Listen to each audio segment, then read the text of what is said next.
પણ ખાલી વૈષ્ણવ શબ્દ મુખમાં નીકળતા જ એમનો દોષ ક્યારે પણ વિચારશો નહીં, કારણ કે વૈષ્ણવનો દોષ વિચારવાથી ઠાકોરજી અને વલ્લભ પણ આપણા પર અપ્રસન્ન થશે.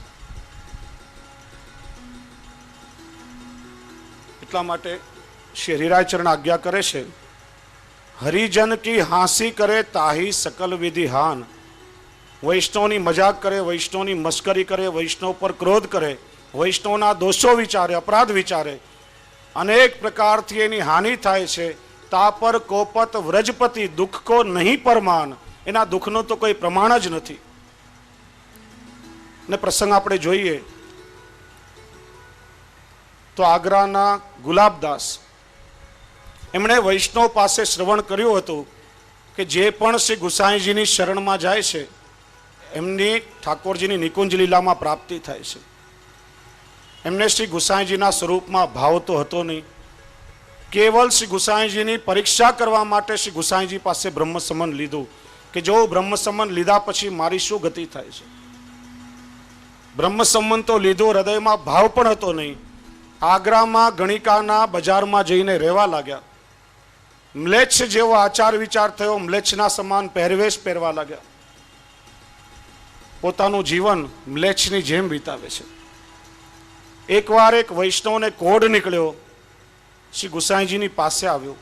ત્યારે શ્રી ગુસાઈજીએ વૈષ્ણવને આજ્ઞા કરી કે વૈષ્ણવ, તમે આગ્રામાં ફલાણા ગણિકાના બજારમાં જાઓ. આવા એક વૈષ્ણવ ગુલાબદાસ એનું નામ છે, એનો બાહ્ય પહેરવેશ કે બાહ્ય કૃતિ તમે જોશો નહીં, પણ એને જઈને એટલું જ કહેજો કે શ્રી ગુસાઈજી તમને યાદ કરે છે અને એનામાં તમે ભગવત ભાવ રાખજો. એની કૃપાથી તમારો કોઢ મટી જશે. પેલો વૈષ્ણવ ગણિકાના બજારમાં આવી અને ગુલાબ ખાન બનેલા ગુલાબદાસને મળ્યો. આવીને એટલું જ કહ્યું કે શ્રી ગુસાઈજી તમને યાદ કરે છે. અને એટલું શ્રવણ થતાં જ પૂર્વની લીલાનું અનુસંધાન થયું. ત્યારે ને ત્યારે દેહ છૂટી ગયો અને ઠાકોરજીની લીલામાં એમની પ્રાપ્તિ થઈ. અને એમના આશીર્વાદથી ખાલી એમની દ્રષ્ટિ માત્ર પડી ત્યારે પેલા કોઢી વૈષ્ણવનો કોઢ પણ મટી ગયો.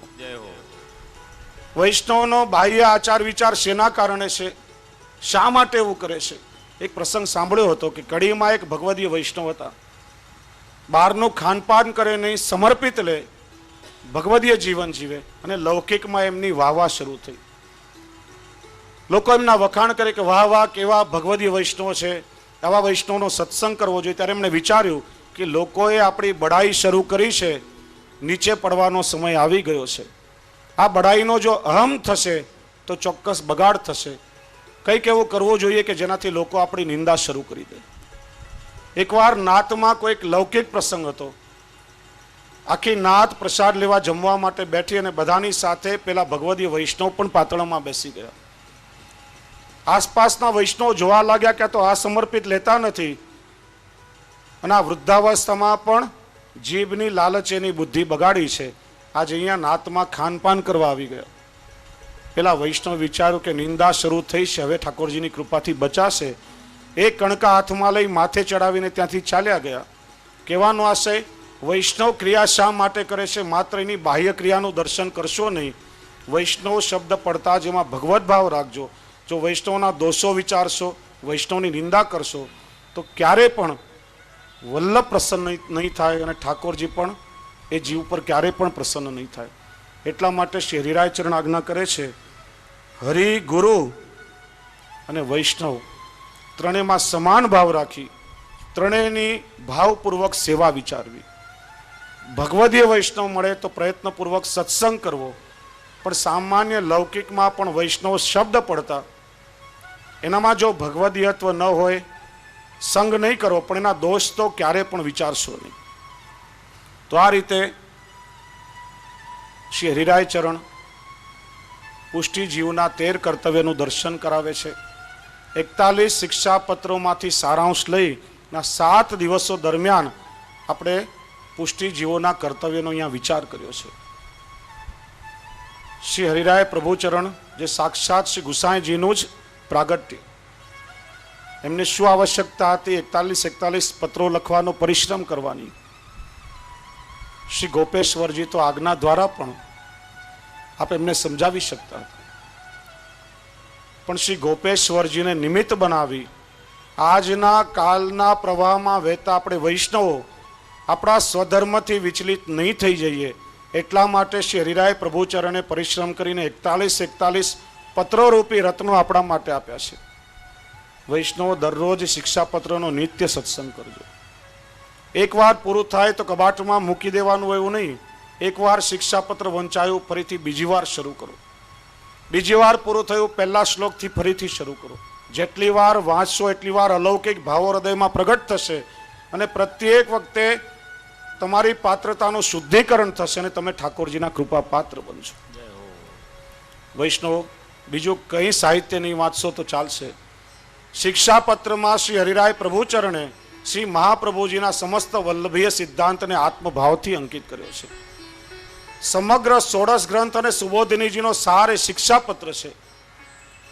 ભાવપૂર્વક શિક્ષાપત્રને વાંચશો તો શ્રી મહાપ્રભુજીના 16 ગ્રંથો પણ તમને હૃદયારૂઢ થઈ જશે. લૌકિકમાં બીજું બધું સાહિત્ય આપણે વાંચીએ છીએ, લૌકિકમાં ઘણું વાંચન કરીએ છીએ, પણ લૌકિક બધું નહીં આવડે તો આપણને કંઈ નુકસાન નહીં જાય. અહીંયા શ્રી હરિરાયજી 98મી સાખીમાં આપણને આજ્ઞા કરે છે કે 4 વેદ કે પઢે તે જીત્યો જાય ન કોઈ, પણ પુષ્ટિ માર્ગ સિદ્ધાંત તે વિજય જગત में હોય. એક બહુ સરસ પ્રસંગ સાંભળ્યો હતો. એકવાર એક નદીમાં નાવમાં 4 પંડિતો આવીને બેઠા. નાવ ધીરે ધીરે આગળ વધી રહી છે. અધવચ્ચે નાવ આવી હશે. એક પંડિત પેલા નાવિકને ખલાસીને પૂછે છે, ભાઈ તને ગણિત આવડે છે?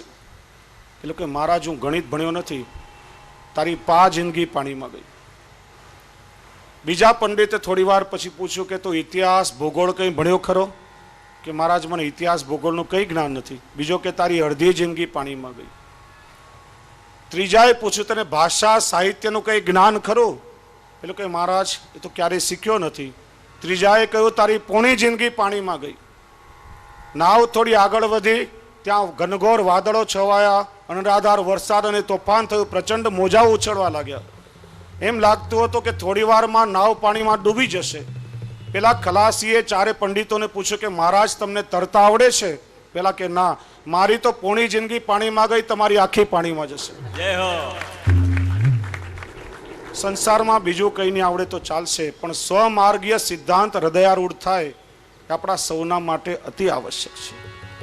ને એટલા માટે 7 દિવસોમાં જે આપણે યત્કિંચિત પહેલા દિવસે ચર્ચા થઈ કે માહી પડ્યા તે મહાસુખ માણે. ડૂબકી લગાડવાનું તો આપણું સામર્થ્ય નથી, પણ કિનારા પર ઊભા રહીને આપણે માત્ર છપછપિયા જ કર્યા છે. કારણ કે શિક્ષાપત્ર તો મહાસાગર છે. આ શિક્ષાપત્રોનું ચિંતન કરવા માટે મહિનાઓ અને વર્ષ પણ ઓછા પડે, તો 7 દિવસમાં સંપૂર્ણ શિક્ષાપત્રનું ચિંતન કેવી રીતે થાય? આ 7 દિવસમાં આપણે માત્ર કિનારે ઊભા રહીને છપછપિયા કર્યા છે. શ્રી હરિરાયજીના સ્વરૂપને અને આપણી વાણીને સમજવાનો કેવલ પ્રયત્ન માત્ર કર્યો છે. અને હું તો આ પ્રસંગે શ્રી હરિરાય પ્રભુચરણને એટલી જ વિનંતી કરું, જેમાં શિક્ષાપત્રોના શ્રવણ દ્વારા આપ સૌના હૃદયમાં શ્રી હરિરાય પ્રભુચરણ બિરાજે, એમાં શિક્ષાપત્રના કથન દ્વારા શ્રી હરિરાય ચરણ મારા પર પણ એવો અનુગ્રહ કરે કે આ શિક્ષાપત્ર મારા પોતાના જીવનમાં પણ આચરણમાં ઉતરે અને મારી પણ કંઈક એવી કૃપાની પાત્રતા બને. કારણ કે હંમેશા શ્રવણ અને કીર્તન એ બંને ભગવત કથાના કિનારા હોય છે. જેમ નદીમાં પૂર આવે ત્યારે કિનારે રહેલા વૃક્ષોને કંટકોને મૂળમાંથી બહાર ઉખાડે, એમ કથારૂપી સરિતામાં જ્યારે જ્યારે પૂર આવે છે ત્યારે વક્તાને શ્રોતાના હૃદયમાં રહેલા જેટલા પણ દુર્ગુણો રૂપી દુષ્કંટકો છે એ બધા મૂળમાંથી બહાર ઉખાડીને ફેંકે ને શુદ્ધ બનાવે છે, નિર્મળ બનાવે છે. ત્યારે આજે ભગવત કૃપાથી 46મા વર્ષમાં પ્રવેશ થઈ રહ્યો છે. ત્યારે નિકુંજ નાયક શ્રી દ્વારકાધીશ પ્રભુ પાસે,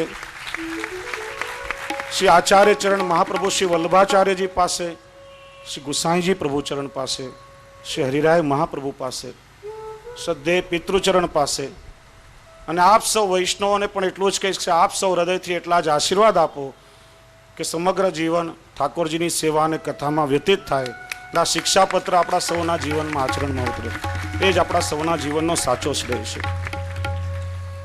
આ 7 દિવસોમાં જે કંઈ શિક્ષાપત્રનો સાર હૃદયમાંથી શ્રી હરિરાય પ્રભુચરણે જે પણ વાણી સ્વરૂપે પ્રગટ થઈને કહ્યું હોય એ વાણી શ્રી હરિરાય પ્રભુચરણની છે.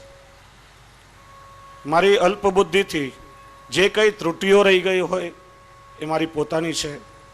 આપ સૌ વૈષ્ણવ વિશાળ હૃદય રાખીને એને ક્ષમ્ય કરશો. પણ આજના દિવસે સમગ્ર શિક્ષાપત્રના સારરૂપ સુંદર મજાનો એક ધોળ છે. આપણે સાથે મળીને ધોળ ગાશું, તાળી વગાડીને વૈષ્ણવો મારી સાથે સાથે ગાશો. હા, એટલો સુંદર ધોળ છે કે ફરીથી એકવાર આ વિરામ વખતે, કારણ કે ભગવત કથાનું ક્યારે પણ સમાપન થતું નથી એટલા માટે વિરામ કહું છું. ભગવત કથા જો સમાપ્ત થઈ જશે તો આ જીવનમાં હાય હોય ને કકળાટ સિવાય બીજું કંઈ સાંભળવાનું નથી. કેવલ આજે વિરામ તરફ જઈ રહ્યા છીએ. ઠાકોરજીની કૃપા થશે ત્યારે પુનઃ ભગવત કથાનો સુંદર અવસર આપણને પ્રાપ્ત થશે. જીવનમાં નિશાળમાં જ્યારે પહેલવેલ આપણે બેઠા ત્યારે પાટી અને પેન લઈ એકડો બગડો આપણે સૌ ઘૂંટ્યા હતા. ઘૂંટી ઘૂંટીને ગણિત પાકું કર્યું હતું.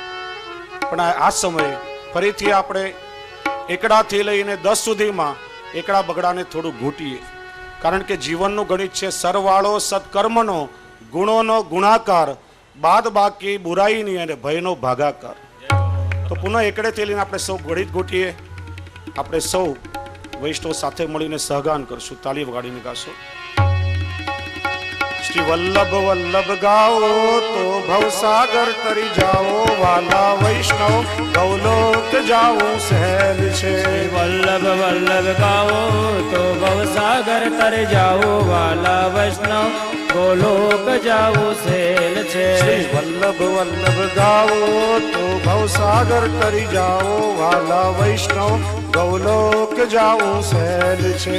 વલ્લભ વલ્લભ ગાઓ તો ભવસાગર તર જાઓ, વાલા વૈષ્ણવ ગોલોક જાઓ સહેલ છે. અરે એકડે એક રાખો પુષ્ટિ માર્ગની ટેક, વાલા વૈષ્ણવ ગૌલોક જાઓ સહેલ છે. એકડે એક રાખો પુષ્ટિ માર્ગની ટેક, વાલા વૈષ્ણવ ગોલોક જાઓ સહેલ છે. એકડે એક રાખો વૈષ્ણવતાની ટેક, વાલા વૈષ્ણવ ગૌલોક જાઓ સહેલ છે. એકડે એક રાખો વૈષ્ણવતાની ટેક, વાલા વૈષ્ણવ ગોલોક જાઓ સહેલ છે. બગડે બે શ્રી મહાપ્રભુજીની જય, વાલા વૈષ્ણવ ગૌલોક જાઓ સહેલ છે. બગડે બે શ્રી મહાપ્રભુજી જય, વાલા વૈષ્ણવ ગોલોક જાઓ સહેલ છે.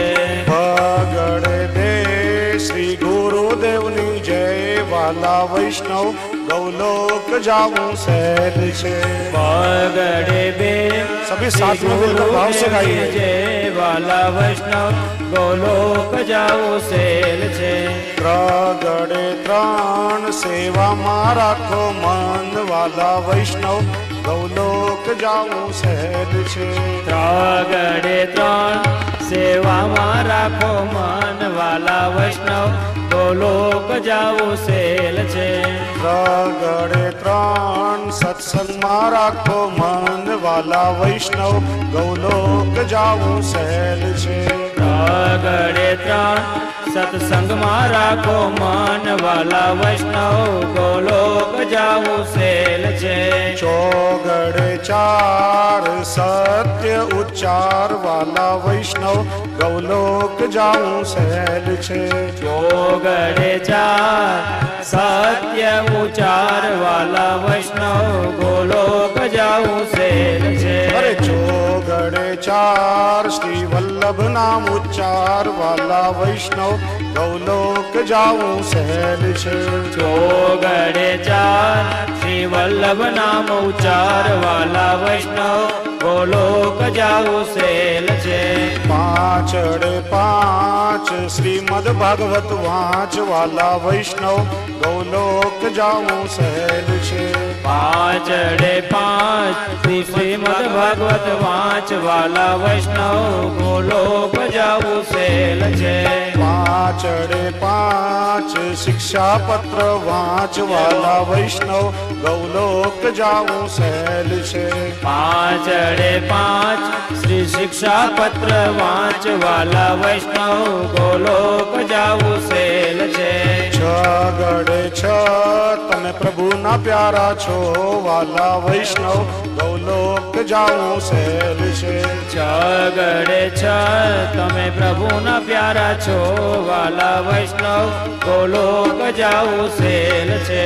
છ ગડે છ તમે વલ્લભના વાલા છો વાલા વૈષ્ણવ ગૌલોક જાવું સહેલ છે. છગડે છ તમે વલ્લભના વાલા છો વાલા વૈષ્ણવ ગોલોક જાવું સહેલ છે. સાતડે સાત સત્સંગની કરીએ વાત વાલા વૈષ્ણવ ગૌલોક જાવું સહેલ છે. સાતડે સાત સત્સંગની કરીએ વાત વાલા વૈષ્ણવ ગોલોક જાવું સહેલ છે. સાતડે સાત પ્રભુની કરીએ વાત વાલા વૈષ્ણવ ગૌલોક જાવું સહેલ છે. સાતડે સાત પ્રભુની કરીએ વાત વાલા વૈષ્ણવ ગોલોક જાવું સહેલ છે. આઠડે આઠ કરો યમુનાષ્ટકના પાઠ વાલા વૈષ્ણવ ગૌલોક જાવું સહેલ છે. આઠડે આઠ કરીએ યમુનાષ્ટકના પાઠ વાલા વૈષ્ણવ ગોલોક જાવું સહેલ છે. આઠડે આઠ કરીએ ષોડશ ગ્રંથના પાઠ વાલા વૈષ્ણવ ગૌલોક જાવું સહેલ છે. આઠડે આઠ કરીએ ષોડશ ગ્રંથના પાઠ વાલા વૈષ્ણવ ગોલોક જાવું સહેલ છે. નવડે નવ તમે કંઠી પહેરો સૌ વાલા વૈષ્ણવ ગૌલોક જાવું સહેલ છે. નવડે નવ તમે કંઠી પહેરો સૌ વાલા વૈષ્ણવ ગોલોક જાવું સહેલ છે. નવડે નવ અસમર્પિત છોડો સૌ વાલા વૈષ્ણવ ગૌલોક જાવું સહેલ છે. નવડે નવ અસમર્પિત છોડો સૌ વાલા વૈષ્ણવ ગોલોક જાવું સહેલ છે. નવડે નવ તમે તિલક કરો સૌ વાલા વૈષ્ણવ ગૌલોક જાવું સહેલ છે. નવડે નવ તમે તિલક ધરો સૌ વાલા વૈષ્ણવ ગોલોક જાવું સહેલ છે. નવડે નવ ભગવદ આશ્રય કરો સૌ વાલા વૈષ્ણવ ગૌલોક જાવું સહેલ છે. નવડે નવ ભગવદ આશ્રય કરો સૌ વાલા વૈષ્ણવ ગોલોક જાવું સહેલ છે. એકડે મીંડે દાસ આટલું કરો તો બસ વાલા વૈષ્ણવ ગૌલોક જાવું સહેલ છે. એકડે મીંડે દસ આટલું કરો તો બસ વાલા વૈષ્ણવ ગોલોક જાવું સહેલ છે. એકડે મીંડે દાસ આટલું કરીએ તો બસ વાલા વૈષ્ણવ ગૌલોક જાવું સહેલ છે. એકડે મીંડે દસ આટલું કરીએ તો બસ વાલા વૈષ્ણવ ગોલોક જાવું સહેલ છે. શ્રી વલ્લભ વલ્લભ ગાવો તો ભવસાગર કરી જાઓ વાલા વૈષ્ણવ ગૌલોક જાવું સહેલ છે. શ્રી વલ્લભ વલ્લભ ગાઓ તો ભવસાગર તર જાઓ વાલા વૈષ્ણવ ગોલોક જાવું સહેલ છે. શ્રી વલ્લભ વલ્લભ ગાવો તો ભવસાગર કરી જાઓ વાલા વૈષ્ણવ ગૌલોક જાવું સહેલ છે. શ્રી વલ્લભ વલ્લભ ગાવું તો ભવસાગર તર જાઓ વાલા વૈષ્ણવ ગોલોક જાવું સહેલ છે. ગૌલોક જાવું સહેલ છે. ગોલોક જાવું સહેલ છે. ગૌલોક જાવું સહેલ છે. ગોલોક જાવું સહેલ છે. ગૌલોક જાવું સહેલ છે. ગોલોક જાવું સહેલ છે. વૈષ્ણવો જે કંઈ પણ શ્રવણ કર્યું નિત્યનું જીવનમાં ચિંતન કરીએ, નિત્યનું ચરવણ કરીએ. શ્રી હરિરાય મહાપ્રભુજીની કૃપાથી ચોક્કસ ભગવત ભાવ આપણો દ્રઢ થશે, આપણો આશ્રય દ્રઢ થશે. ઠાકોરજીની કૃપાના આપણે સૌ પાત્ર બનશું. ત્યારે ચોક્કસથી ઠાકોરજીની કૃપાનો આપણને અનુભવ થશે જ, એમાં કોઈ શંકા નથી. બસ એટલું જ કહી છેવટે એટલું કહેવું છે પહેલા દિવસે શ્રવણની પ્રક્રિયા આપણે સાંભળી હતી, પણ હમણાં મને એક ભાઈએ થોડા સમય પહેલા પૂછ્યું હતું કે આજના સમયમાં, આજનો સમય પ્રધાન જગત, અર્થ પ્રધાન જગત, લોકો પાસે ટાઈમ હોતો નથી ને મુંબઈ જેવા શહેરોમાં ઘડિયાળને કાંટે લોકોનું જીવન હોય, ટ્રેન પકડીને રાત્રે મોડા આવતા હોય, ત્યારે આટલા સમયથી આ કથાઓ ચાલતી હોય છે. એકની એક વાતો, એના માટે આટલા બધા રૂપિયાનો ખર્ચ કરીને મોટા મોટા આયોજનો થાય, લોકો સમય બગાડીને એમાં બેસે, છતાં પણ બધા જ બદલાતા શા માટે નથી? મેં એમને પૂછ્યું કે કરોડો રૂપિયાનો ખર્ચ કરીને માણસ આધુનિક હોસ્પિટલો શા માટે આજે બંધાવે છે? એટલે કે ભાઈ હોસ્પિટલની જરૂર પડે ને, માણસ તનથી માંદો પડે, બીમાર થાય તો એની સારવાર, એનો ઉપચાર હોસ્પિટલમાં થાય. બહુ સાચી વાત.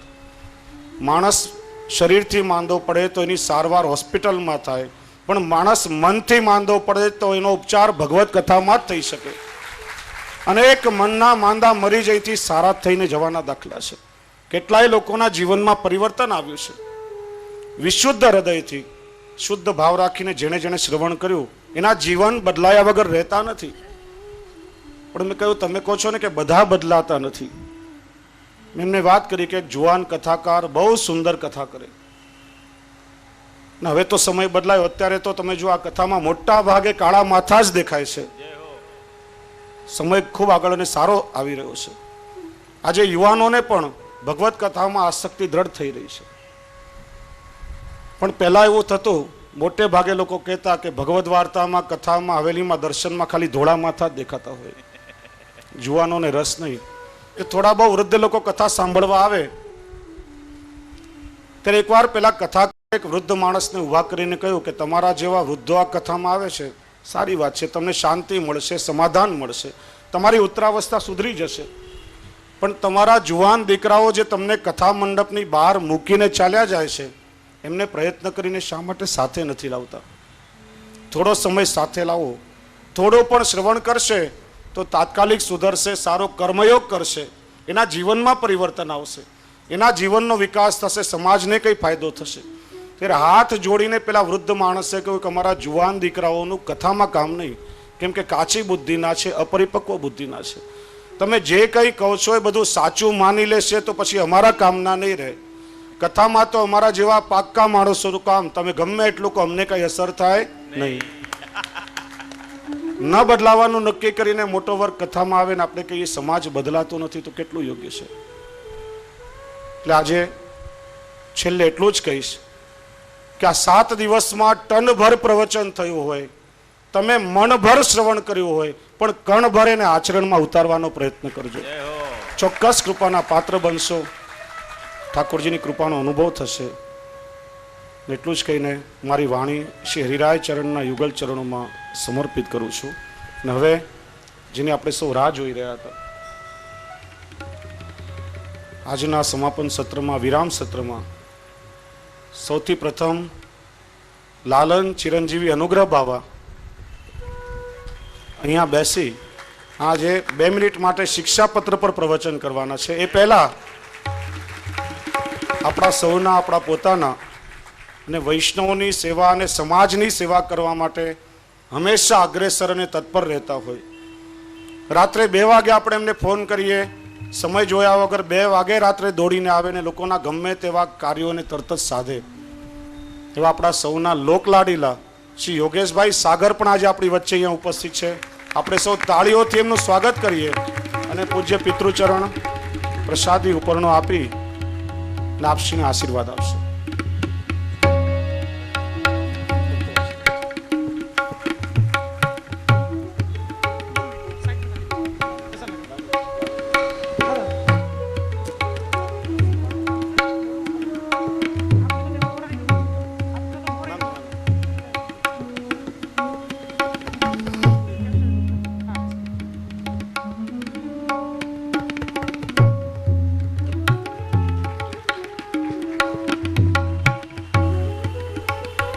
વૈષ્ણવ આજે કોઈએ પણ ઉતાવળ કરવાની નથી. ઘડિયાળનો કાંટો આગળ વધી રહ્યો છે, પણ આજે ઘણા અલૌકિક લાભ આપણને મળવાના છે. પ્રથમ વખત લાલનનું વચનામૃત થશે શિક્ષાપત્ર પર. ત્યારબાદ અમારા અનુજ પરમ આત્મીય ચિરાયુષ્યમાન શ્રી પુરુષોત્તમલાલજી મહોદયશ્રીનું વચનામૃત થશે. ત્યાર પછી અમારા પરમ આત્મીય મિત્ર પ્રવર એવા ષષ્ઠ પીઠાધીશ્વર શ્રી દ્વારકેશલાલજી મહારાજશ્રીનું પણ વચનામૃત થશે. એ લૌકિક લાભ મળશે. અને ત્યાર પછી અહીંયાથી જન્મદિવસની આરતી ઇત્યાદિનો ક્રમ થશે. ત્યારબાદ શ્રી દ્વારકાધીશ પ્રભુના આમ્રકુંજના મનોરથના દર્શન થશે. ત્યાર પછી આગળના બીજા કાર્યક્રમ થશે. એટલે આજે થોડો સમય ધીરજ રાખીને કાંદીવલી વૈષ્ણવ બેસજો. આમ તો મને ખ્યાલ છે આપ ખૂબ ધીરજવાળા છો. 7 દિવસ આવા પ્રચંડ બળબળતા બપોરમાં આપ સૌ ગરમીમાં પણ મને ખ્યાલ છે 2:30, 3 વાગે આવીને વૈષ્ણવ પોતાનું સ્થાન અહીંયા ગ્રહણ કરી લેતા હતા. ધન્ય છે આપની ધીરજને. પણ આજે થોડી વધારે ધીરજ રાખશો. શ્રી વલ્લભાધીશ કી જય.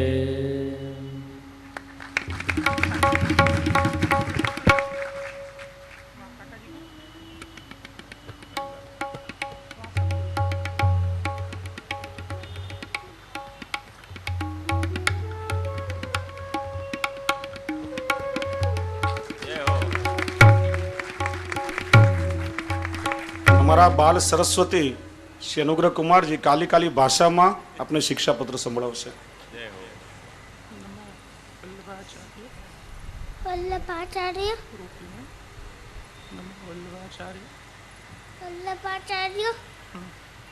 રૂપિણે આચાર્યાન્યય महालक्ष्मी सरस्वती મહાલક્ષ્મી સરસ્વતી नमो नमः. નમો નમઃ. श्री हरिराय जी श्री हरिराय जी कन्हैया जी के पुत्र थे. बालपन से ही बचपन से ही बहुत विद्वान थे. उन्होंने शिक्षा पत्र की रचना की जो हमें ठाकुर जी की सेवा करने को कहते हैं. आप सब आप सब भी ठाकुर जी की सेवा करना. मेरा सबको आशीर्वाद. बस मुझे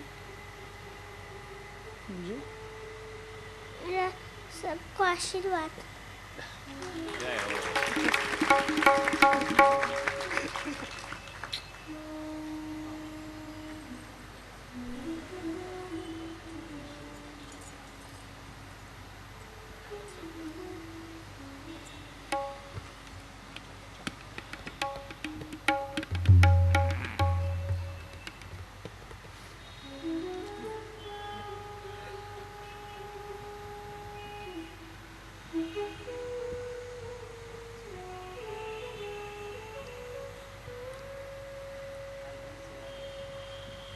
नमो भगवते तस्मै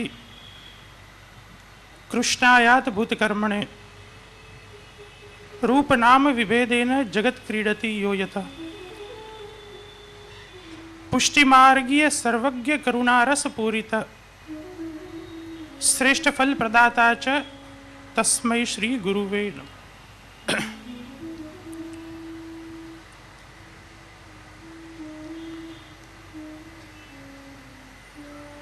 परम श्रद्धेय पूज्य चरण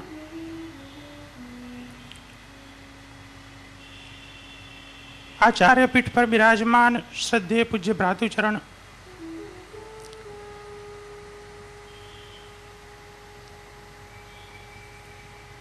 वडोदराथी पधारेला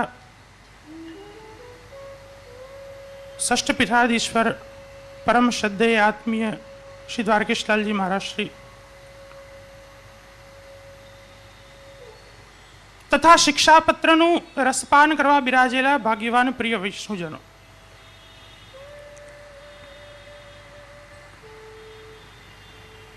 સૌથી પહેલા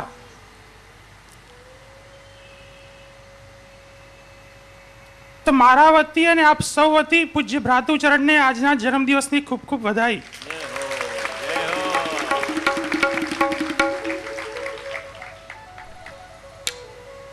બધા બોલો સામે વધાઈ. બધાય ખાલી લેવાય નહીં, દેવી પણ જોઈએ. આપણને બધાને લેવાની ટેવ પડી છે ખાલી.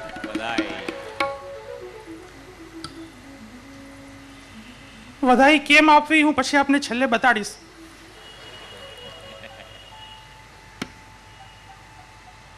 આપશ્રીના જન્મદિવસના ઉપલક્ષ્યમાં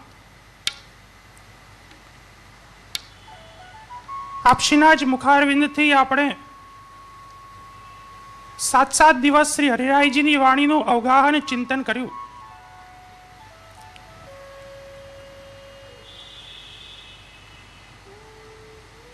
પ્રભુચરણ શ્રી ગુસાઈજીએ સર્વોત્તમજીમાં આપશ્રીનું એક નામ મૂક્યું છે કે નિગૂઢ હૃદયો નન્ય. શ્રી વલ્લભની વાણી એટલી બધી નિગૂઢ છે કે જો એના તત્વને સમજવું હોય, એના તત્વનું જો દર્શન કરવું હોય તો સંપૂર્ણ જીવન શ્રી વલ્લભમય પહેલા બનાવવું પડે. શ્રી હરિરાયજીની વાણી શિક્ષાપત્રમાં એટલી બધી અલૌકિક છે, એટલી બધી દિવ્ય છે, અને એમાં પણ આપશ્રીએ એને સરળ ભાષામાં જે આપણને સમજાવી છે તે ખરેખર આપણા ઉપર એક આપશ્રીની કૃપા જ માત્ર છે. એક શ્રોતા તરીકે આપણે સૌ એ વાણીનું અવગાહન કરી રહ્યા હતા ત્યારે આપણે એટલું સમજીએ કે શિક્ષાપત્ર કેવલ શ્રવણનો, કેવલ વાંચનનો ગ્રંથ નથી. જેમ આપશ્રીએ આચાર્ય પીઠ પરથી આજ્ઞા કરી કે શિક્ષાપત્ર એ આચરણનો ગ્રંથ છે.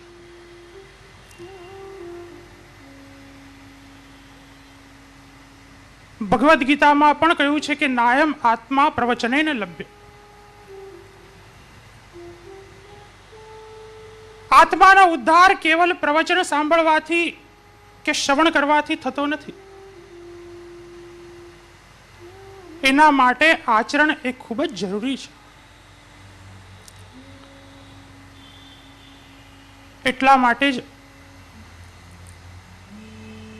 જેટલા પણ આપણા પૂર્વાચાર્યો થઈ ગયા એને આપણા જીવનના આચરણ ઉપર ખૂબ જ ભાર મૂક્યો છે.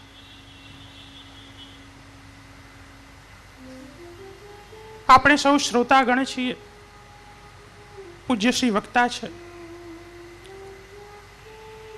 પંચપદ્યાનીમાં આચાર્ય ચરણે શ્રોતાઓના 4 પ્રકાર જે બતાવ્યા છે.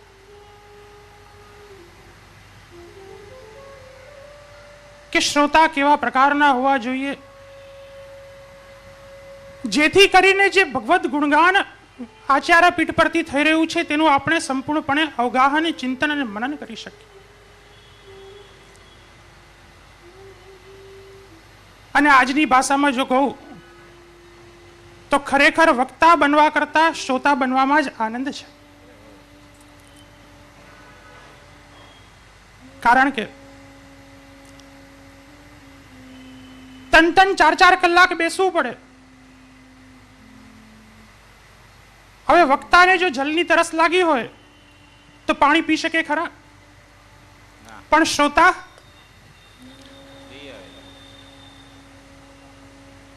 કદાચ 2-4 કલાક બેસવું હોય, પગ ભરાઈ ગયા હોય, આમથી તેમ ઊભું થવું હોય તો વક્તા ત્યાંથી ઊભા થઈ શકે ખરા?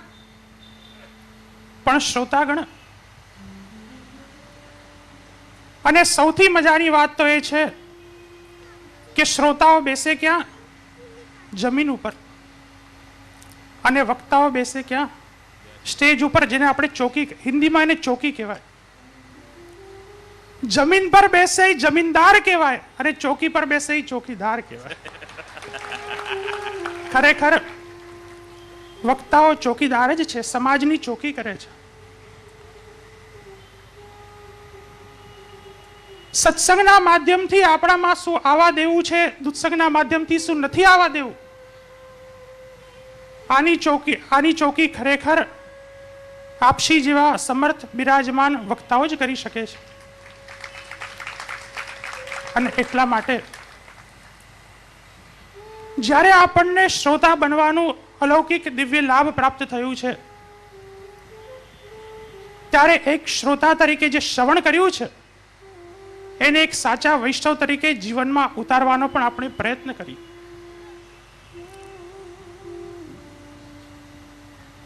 આજે આપણી સૌની પરિસ્થિતિ વાસ્તવિકતામાં કોઈને પૂછવાની જરૂર નથી. આપણે સૌ આપણા મનને પૂછી જોઈએ કે આપણી પરિસ્થિતિ કેવી છે. શાસ્ત્રમાં એક વાંદરાનું નિરૂપણ છે કે મર્કટસ્ય સુરાપાનમ તત્વ વૃશ્ચિક દંશનમ તન્મદે ભૂત સંચારે યદ્વા તદ્વા ભવિષ્યતિ. એક તો વાંદરાની જાત અને એમાં પણ પાછું એ દારૂ પી લે તો વિચાર કરો શું થાય. ત્યાં સુધી પણ વાંધો નથી,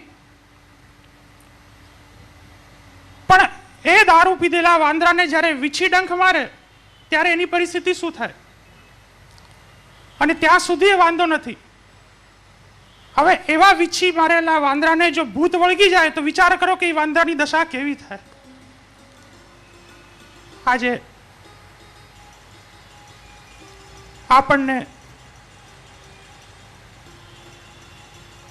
વિષયરૂપી જે મદિરા આપીને આપણે બેઠા છીએ એમાં સંસારાસક્ત આપણને જે ભૂત વળગ્યું છે, ત્યારે ખરેખર આ બધી પરિસ્થિતિ કેવલ ભગવદ ગુણગાનથી જ આની નિવૃત્તિ થઈ શકે છે. પ્રિય વૈષ્ણવો, જે 7 દિવસ આપણને કથા શ્રવણનો અલભ્ય અને અલૌકિક લાભ પ્રાપ્ત થયો છે, ખરેખર જીવનના 7 દિવસ આપણે આપણા એમ કહી શકાય કે અમે 2 ઘડી જીવ્યા. વૈષ્ણવનો પ્રસંગ છે. એક ગામથી બીજે ગામ 2 વૈષ્ણવ જઈ રહ્યા હતા. રસ્તામાં ભગવદ ચર્ચા થઈ, ભગવદ ગુણગાન કર્યું. ત્યાંથી જ્યારે વિખૂટા પડ્યા ત્યારે ભીત ઉપર લખી દીધું કે અમે 2 ઘડી જીવ્યા. ત્યાંથી પસાર થયેલા દરેક વ્યક્તિઓ એને વાંચે કે આનો મતલબ શું છે. ત્યાંના રાજાને ખબર પડી કે અહીંયા લખ્યું છે. બધાને ભેગા કર્યા ત્યારે એક ખરા વૈષ્ણવ ત્યાં ઉભા હતા. એને એનો પ્રશ્ન ઉકેલ્યો કે મહારાજ, અહીંયા ભગવદી ભેગા થઈ ગયા અને જેટલું નામ પ્રભુનું ગુણગાન કર્યું છે, શ્રવણ કર્યું છે, ખરા અર્થમાં તે લોકો એમ માને છે કે એટલું જ જીવન અમારું અમે જીવ્યા છે, બાકીનું જીવન તો મારું વ્યર્થ છે. પ્રભુ ગુણગાન જેટલું થઈ શકે, પ્રભુનું સ્મરણ જેટલું થઈ શકે, પ્રભુનું ચિંતન જેટલું થઈ શકે, એ જ જીવન સાચા અર્થમાં સાચું જીવન છે. વૈષ્ણવ, શિક્ષાપત્ર એક એવો અલૌકિક દિવ્ય ગ્રંથ છે કે જેમાં પુષ્ટિમાર્ગના તમામ વિષયો આવી જાય છે. સત્સંગ, સમર્પણ, સેવા ઇત્યાદિ તમામ વિષયો શ્રી હરિરાયજીએ આપણને સહેલાઈથી સમજાવ્યા છે. આમ તો આચાર્ય ચરણ આજ્ઞા કરે છે કે સંઘ સર્વાત્મના ત્યાજ્યમ. જીવનમાં ક્યારે પણ કોઈનો સંગ કરવો નહીં, પરંતુ પાછળથી એમ આપ આજ્ઞા કરે છે કે સાધુ સંગસ્ય ભેષજમ. મનુષ્ય છે તે સંગ સિવાય રહી શકતો નથી. મનુષ્યને સંગ કરવા માટે બીજાની આવશ્યકતા જરૂરથી પડે છે. તો પછી કોનો સંગ કરવો? તો આચાર્ય ચરણ આજ્ઞા કરે છે કે સર્વથા તાદ્રશય જને. જે વ્યક્તિ ભગવદ નામમાં ડૂબેલો હોય, જે વ્યક્તિ નિરંતર ભગવદ સેવા કરતો હોય, જેના જીવનમાં કેવલ પ્રભુ સિવાય બીજી કોઈ લૌકિક વાતો ન હોય, ખરા અર્થમાં એવા ભગવદીઓનો સંગ જ સાચો સંગ કરવો, એમ શ્રી આચાર્ય ચરણ આજ્ઞા કરે છે. આજે બહુ મુશ્કેલીથી આપણને એવા વ્યક્તિઓનો સંગ થાય છે. જીવનમાં સાચો સંગ, જીવનમાં સત્સંગ એ બહુ મુશ્કેલીથી આપણને મળે છે. આ જીવનમાં જીવતા જીવતા આપણી પરિસ્થિતિ કેવી છે? એક સાધુ પોતાના હાથમાં કટોરો લઈને નીકળ્યા. સાધુ બન્યા પછી એવી મર્યાદા છે કે એના કટોરામાં જે પણ આવે એને પ્રેમથી ગ્રહણ કરી લેવું જોઈએ. એ સાધુને શીરો ખાવાનું મન થયું. હવે પોતાથી તો એમ કહેવાય નહીં કે મારે શીરો ખાવો છે. પોતાનો કટોરો હાથમાં લઈને નીકળ્યા, દરવાજા પર ગયા એક માણસના અને કહ્યું કે આજે મારા કટોરાને શીરો ખાવાની ઈચ્છા થઈ છે. આ સંસારમાં રહેતા રહેતા આપણી પરિસ્થિતિ પણ કંઈક આવી જ છે વૈષ્ણવ. ભગવદ સેવા પણ કરવી છે, લૌકિક જીવન પણ વ્યતીત કરવું છે. જીવનમાં દરેક કાર્યોમાં આપણે અપલાન્વિત થવું છે. તો પછી જીવનનું જે ફલ છે ભગવદ સેવા, જીવનનું જે ફલ છે સ્વરૂપાનંદની પ્રાપ્તિ ક્યાંથી થઈ શકશે? એટલા માટે જ એક વૈષ્ણવ તરીકેના સાચા જીવનને સમજવા માટે, એક વૈષ્ણવી જીવન જીવવા માટે ભગવદ સત્સંગ અને શિક્ષાપત્રનું વાંચન ખૂબ જ જરૂરી છે. શિક્ષાપત્રના વાંચનથી આપણામાં કેવલ વૈષ્ણવતા નહીં પરંતુ ભગવદીયપણું આવે છે. આજે આપણી વૈષ્ણવતા કેવી છે? મસ્તક ઉપર તિલક ધારણ કરીએ, ગળામાં કંઠી પહેરીએ, પરંતુ આચરણમાં તો બિલકુલ શૂન્ય છે. તો શું આપણે વૈષ્ણવ બની ગયા? આપણે ભગવદીયપણું ધારણ કરી લીધું? જે શ્રી વલ્લભ, જેને સાખીમાં શ્રી હરિરાયજી કહે છે કે વલ્લભ કુલ બાલક સબ હે સબહી એક સ્વરૂપ, છોટો બડો ન જાનીએ સબહી અગ્નિ સ્વરૂપ. શ્રી ગોપાલદાસજી ગાય છે કે નિત્ય પ્રતિ ક્ષણુ ક્ષણુ સમરીએ શ્રી વલ્લભનો પરિવાર રે રસના. જ્યાં વલ્લભનું સમસ્ત બાલક નાનું હોય કે મોટું હોય, જ્યાં એક રૂપ છે, તેને અલગ અલગ વિભાગમાં વહેંચી અને આપણે વૈષ્ણવ પોતાનું જીવન વ્યતીત કરવાનો, સ્વાર્થ પૂરો કરવાનો વ્યવહાર કરીએ છીએ. શું આપણી વૈષ્ણવતા છે? વૈષ્ણવ કહેવાનું એટલું જ છે કે ભગવત કૃપાથી જે આપણને જીવન મળ્યું છે, એ જીવનને આ તારું છે, આ મારું છે, એના કરતા આપણું છે એમ કરીને જો આપણે જીવશું તો જીવન જીવવાનો આપણને આનંદ મળશે. અહીંયા જે છે એ આપણા શ્રી ઠાકોરજીનું છે. મારું કોણ તો મારા પ્રભુ, હું કોણ તો હું પ્રભુનો દાસ.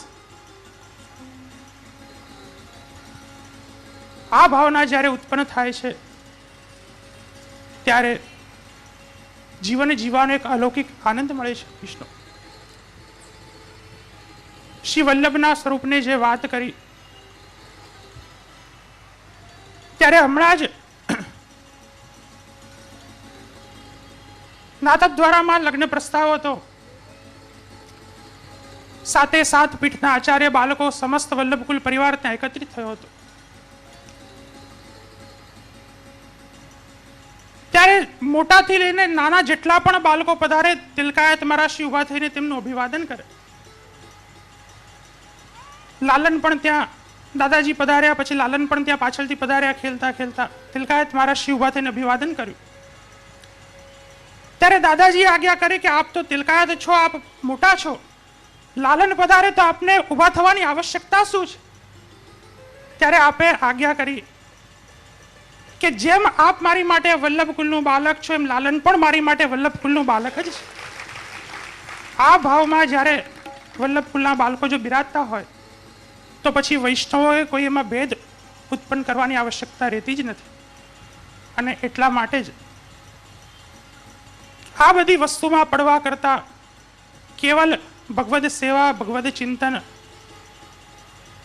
આ બધામાં રહી આપણે શિક્ષાપત્રનું શ્રવણ કરીએ, એનું આચરણ કરીએ, એટલું જ કહીને મારી વાણીને વલ્લભના ચરણોમાં સમર્પિત કરું છું. શ્રી વલ્લભાધીશ કી જય. દીર્ઘાયતાબ્જ નયનમ નયનાભિરામમ શ્યામમ સુકોમલતરમ વપુરા દધાનઃ ભૂયાન મદીય હૃદયામ ભુજમધ્યવર્તી શ્રી દ્વારિકા નગરનાગર ચક્રવર્તી ભક્તૌઘકલ્પતરુતુલ્ય મતીવ કાંતમ તાલાંક બંધ મુખતામ રસૈક રૂપમ તૈલંગ તલ્લજ્જ મનલ્પતર પ્રતાપમ ઇલ્લમ મગારુ તનયમ કલયામિ ચિત્તે શરણ્યાતિ ધન્યો ધરણ્યામ વરેણ્યો વરિવર્તિ ગણ્યો યદન્ન ન કોપી ગતિર્વિઠ્ઠલેશે રતિર્વિઠ્ઠલેશે મતિર્વિઠ્ઠલેશે સદા વૈ મમાસ્તુ. ઓમ સહના ભવતુ સહનૌ ભુનક્તુ સહ વીર્યં કરવાવહૈ તેજસ્વિનાવધિતમસ્તુ મા વિદ્વિષાવહૈ. કૃતાર્થોહમ કૃતાર્થોહમ કૃતાર્થોહમ ન સંશય. પરબ્રહ્મ પરમાત્મા પૂર્ણ પુરુષોત્તમ ભગવાન શ્રી દ્વારકાધીશ પ્રભુના આ સત્સંગ સત્રમાં આપણા સૌની વચ્ચે બિરાજમાન પરમ આદરણીય પરમ શ્રદ્ધેય પ્રાતસ્મરણીય પૂજ્ય શ્રી દાદાજી આચાર્યપીઠ પર બિરાજમાન આજના જન્મદિવસના વિશેષ મહાનાયક અને સૌ ભગવદીઓ જનોના અંતરમાં જેમની વાણી નૃત્ય કરી રહી છે એવા શ્રી દ્વારકાધીશ પ્રભુના લાડીલા આદરણીય પરમ શ્રદ્ધેય પૂજ્ય શ્રી દ્વારકેશલાલજી મહોદય, પરમાત્મીય ચિરાયુષ્માન આદરણીય શ્રી પુરુષોત્તમલાલજી મહોદય, પરમાદરણીય ચિરાયુષ્માન પૂજ્ય શ્રી અનુગ્રહ ભાવશ્રી મહોદય, વિરાજમાન સૌ પૂજ્યવ્રત કલાકાર વૃંદ, આદરણીય શાસ્ત્રીજી, વિપ્રવૃંદ,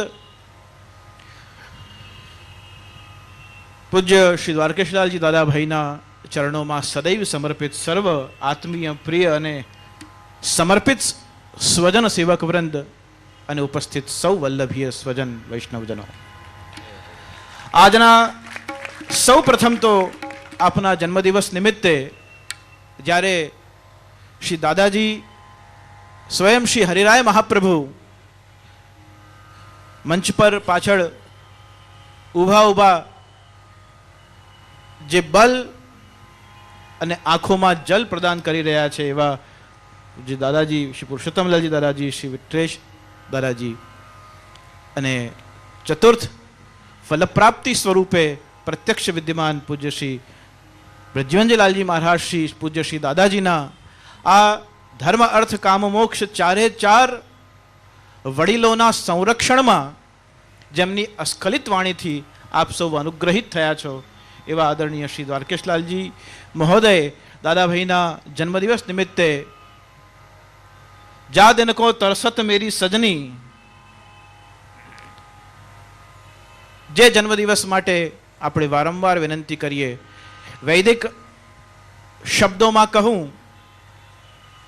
તો પરસ્પર ભાવયંતમ, પરસ્પર ભાવના, આદરભાવ, મિત્રભાવ અને પ્રેમ સૌહાર્દ છે. તે માટે ઠાકોરજીના ચરણોમાં એટલી જ વિનંતી કરું કે શત હેમંતાન સત વસંતાન, આવનારી 100 વસંત અને હેમંત ઋતુ સુધી આપની આજ અસ્ખલિત વાણી અને આશીર્વાદ સમગ્ર વૈષ્ણવ સૃષ્ટિ ઉપર સર્વદા બન્યું રહે.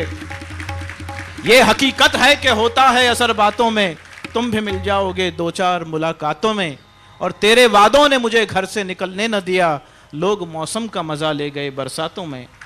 तो ये अनुग्रह वृष्टि जो अखंड वरसी रही है एમાં સૌ આપકો સર્વ પ્રિયજનો નિમજ્જિત થઈ અને શ્રી હરિરાય મહાપ્રભુની એ શિક્ષાપત્રની અમૃતમય કણિકાઓનું જેમ પૂજ્ય કહ્યું હતું કે જો મણભર ટનભર પણ જો એમાંથી કણભર પણ આપણા જીવનમાં જો શૃંગારિત જીવન થઈ જાય તો ઘણું બધું આ માર્ગ માટે આજના ભગવદીય જનો પણ કરી શકે છે.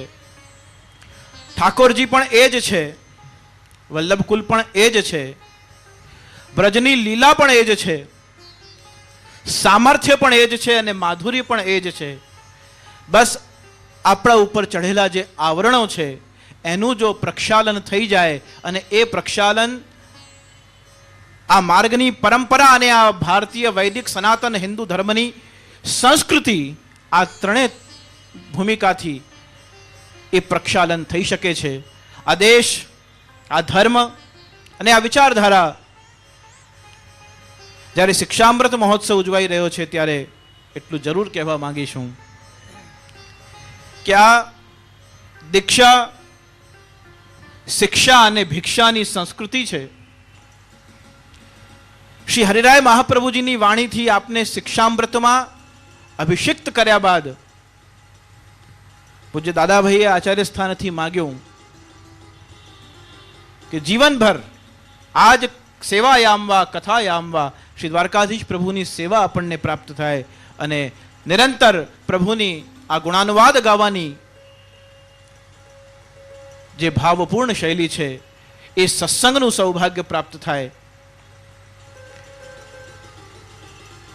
શ્રી હરિરાય મહાપ્રભુના શબ્દોમાં જે શિક્ષાપત્ર આપશ્રીએ પરિશ્રમ લઈ અને સમગ્ર જીવ સૃષ્ટિ માટે જેમાં વિશેષ કરીને દૈવી જીવ વિરાજમાન છે એમને આ જગતમાં રહી આ જીવ જગદીશને પામી શકે એ હેતુથી જ્યારે આ અમૃત વર્ષા કરી છે અને એ અમૃત વર્ષામાં હું શિક્ષાપત્રની જ્યારે વાત શ્રવણ કરી રહ્યો હતો ત્યારે શ્રી હરિરાયજીએ તો પત્ર લખ્યા છે. ઘણા સંપ્રદાયો એવા છે કે એમાં ઈકારાંત પત્રી કરીને પણ શ્રી હરિરાયજીની વાતને જ કહી રહ્યા છે. પણ એવા સમયમાં જ્યારે ગુરુ આચાર્ય શિરોમણી શ્રીમદ મહાપ્રભુ શ્રી વલ્લભાધીશની વાણી અને પ્રભુચરણ શ્રી ગુસાઈજીના વાણીનું જેમ શ્રી ભાગવત ગુઢાર્થ પ્રકાશન પરાયણ શ્રી મહાપ્રભુજીએ ભાગવતજીનું મનોમંથન કરી અને જેમ અમૃત સરિતા આપણને આપી છે તેમ શ્રી હરિરાય મહાપ્રભુએ શ્રી મહાપ્રભુજી અને શ્રી ગુસાઈજીની વાણીનું મનોમંથન કરી અને શિક્ષાપત્ર સ્વરૂપે આપણને આ અમૃત કણિકાઓ આપી છે. ઘણીવાર સત્સંગની વાત થઈ, ઘણીવાર આશ્રયની વાત થઈ, ઘણીવાર દ્રઢતાની વાત થઈ, ઘણીવાર સર્વસમર્પણની વાત થઈ, ભગવદીઓના લક્ષણની વાત થઈ, તો ક્યારેક આપની સૌની વચ્ચે સુસામર્થ્યની વાત થઈ, આજના સાંપ્રત સમયની વાત થઈ. જ્યારે અલગ અલગ પહેલુઓમાં અલગ અલગ તબક્કાઓમાં જ્યારે શિક્ષાપત્રની અસ્ખલિત વાણી વહી રહી હતી ત્યારે બેઠા મનમાં વિચાર થઈ રહ્યો હતો કે ધન્યોસ્મી અનુગ્રહિતોસ્મી શ્રીમદ વલ્લભની વાક્પતિની જે વાણી છે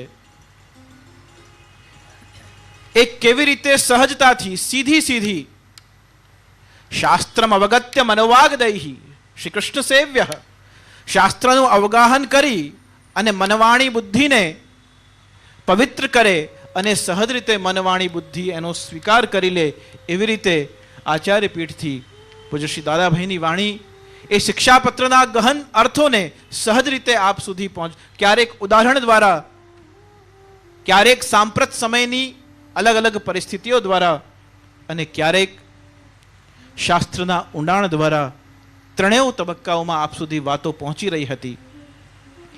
કામ, ક્રોધ, લોભ, મોહ, મત્સર આ બધા અવગુણો આપણને ભગવદ પ્રાપ્તિમાં, પ્રભુની પ્રાપ્તિમાં બાધક બને છે.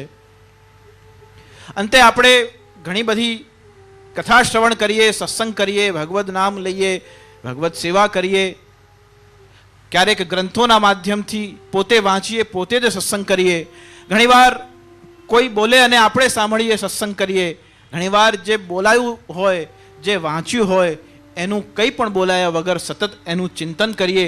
અલગ અલગ રૂપે જ્યારે આપણે સત્સંગ કરીએ છીએ છતાં પણ જ્યારે નિર્ણયોની ઘડી આવે છે ત્યારે આપણે આપણા મનને કે બુદ્ધિને નિયંત્રિત કરી શકતા નથી અને સ્વભાવ એના ઉપર હાવી થઈ જાય છે. સ્વભાવ એના ઉપર હાવી થઈ જાય છે કારણ કે સતત કામ, ક્રોધ, લોભ, મોહ તો શાસ્ત્રો કહે છે કે સતત વ્યક્તિને જકડી રાખે છે. પણ આજના યુગમાં સૌથી વધારે અગર ભયાક્રાંત આજનો જીવ હોય તો એ બે તત્વો છે, એક સેન્સ ઓફ ઇનસિક્યોરિટી અને એક સેન્સ ઓફ ઇમ્પેશન્સ. એક અધિરાઈનો ભાવ છે અને બીજો ભાવ છે નિરંતર એને ભયમાં જીવાડે છે, એને નિર્ભયતા પ્રાપ્ત થતી નથી. વ્યક્તિ વારંવાર કોઈને કોઈ જગ્યાએ સુખ શોધવાના પ્રયાસો કરે છે પણ એને શાશ્વત આનંદની પ્રાપ્તિ થઈ શકતી નથી. તો શાશ્વત આનંદ એને પ્રાપ્ત કરવો હશે તો એકમાત્ર અને માત્ર શ્રી મહાપ્રભુજીના માર્ગને અનુસરી અને વ્રજાધીશના ચરણોમાં જીવન સમર્પણ કરવાથી જ એ દિશા પ્રાપ્ત થઈ શકે છે. જો આપણી માનસિકતા આપણી વિચારધારા, આપણો સ્વભાવ, આપણા કૃતિત્વ, આપણા વ્યક્તિત્વ, આની જો દશા બદલાય તો જ આપણી દિશા બદલી શકે તેમ છે.